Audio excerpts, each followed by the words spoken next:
तो चलिए बात करते हैं क्वेश्चन नंबर 7 की। और क्वेश्चन नंबर 7 क्या बोलते हैं, pair of linear equation y equal to 0 and y equal to -5 has option A 1 solution, option B 2 solution, option C infinitely many solution और ऑप्शन डी नो सॉल्यूशन।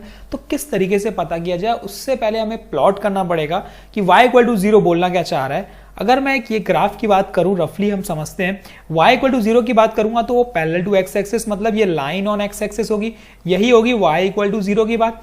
और y equal to -5 की बात अगर करूंगा तो यहां कहीं -5 होगा, तो लाइन जो जाएगी वो इस तरीके से जाएगी, y इक्वल टू -5। अगर मैं नोटिस करूंगा तो दोनों लाइन आपस में मुझे क्या दिख रही है, पैरेलल दिख रही है। पैरेलल मतलब आगे जाके कहीं मीट नहीं करेगी बच्चों। जब ये मीट ही नहीं करेगी तो इसका मतलब सॉल्यूशंस इसके बनेंगे ही नहीं। तो लाइंस जब पैरेलल होती हैं, ये लाइंस क्या हैं, ये लाइंस है मेरी पैरेलल। और पैरेलल की कंडीशन क्या होती है, वो होती है नो सॉल्यूशंस, क्योंकि आगे चल के वो कहीं मीट ही नहीं करेगा। तो ऑप्शन क्या है, option D is the correct answer of this particular question. तो चलिए बढ़ते हैं। If x equal to a and y equal to b is a solution of linear equation 37x plus 43y equal to 123 and 43x plus 37y equal to 117, then a cube plus b cube is equals to, और जो चार options है वो है -7, b 7, c 9 और d -9। तो जब भी कोई नंबर किसी पर्टिकुलर का सॉल्यूशन होगा तो इसका मतलब वो नंबर उस इक्वेशन में सेटिस्फाई करेगा। तो मुझे पता है कि x और y सेटिस्फाई करेंगे इसमें, तो चलिए सेटिस्फाई करा देते हैं। तो ये क्या बन जाएगा, 37a plus 43b is equals to 123, और ये मिल जाएगा 43a plus 37b is equals to 117। और मैंने आपको एक चीज बताई है, जब ये सेम होता है ना, यहाँ का नंबर यहाँ पे और यहाँ का नंबर यहाँ पे, तो हम इसमें एक मेथड अप्लाई करते हैं और वो मेथड से ही सॉल्व होता है। ये अदर देन दैट मेथड ये सॉल्व नहीं हो पाएगा। तो सबसे पहले क्या करेंगे, एडिंग बोथ दी इक्वेशन, मतलब 1 और 2 को ऐड करेंगे। तो ये कितना हो जाएगा, 80a plus 80b equals to, ये 7 और 3 10, 1 इसके पास कैरी, 2 और 1 3 और 1 ये 4, ठीक है, और ये आ जाएगा 240। पूरी इक्वेशन 80 से डिवाइड होगी, हाँ कर देते हैं। तो a plus B equals to 3, ये आ गई इक्वेशन नंबर 3, ठीक है।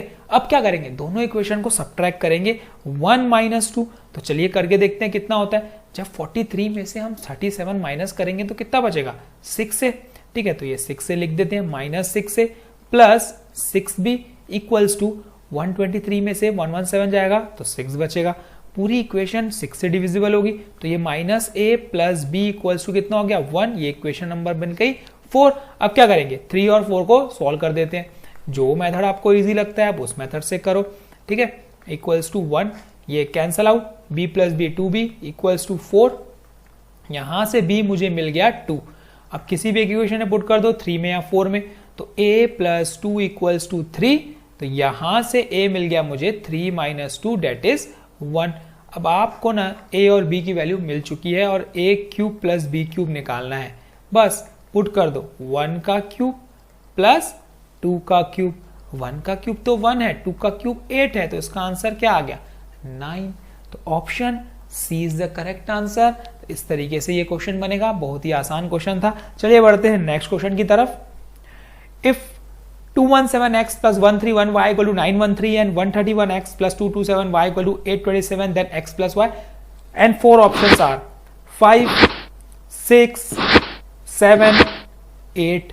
और अगर मैं नोटिस करूंगा ना तो ये 9 के जैसा सिमिलर है, ठीक है। तो ये आपका होमवर्क है, आप बनाएंगे और मुझे बताएंगे कमेंट सेक्शन में कि आपसे बन रहा है कि नहीं बनेगा, तो मैं आपको बताऊंगा।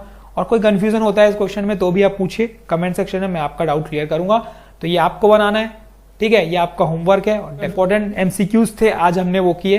अब कल मैं चैप्टर नंबर 4 स्टार्ट करने वाला हूं, चैप्टर नंबर 4 क्वाड्रेटिक इक्वेशन। अगर आपको कोई भी कंफ्यूजन है इन 3 चैप्टर्स में जो आज हम इस बार हमने किए हैं, तो आप कमेंट सेक्शन में जरूर पूछिए, मैं आपका डाउट क्लियर करूंगा। इसके अलावा कोई क्वेश्चन है जो आपसे नहीं बन रहा है तो भी आप पूछ सकते हैं, मैं डाउट आपका क्लियर करूंगा। All the best, keep practising, thank you.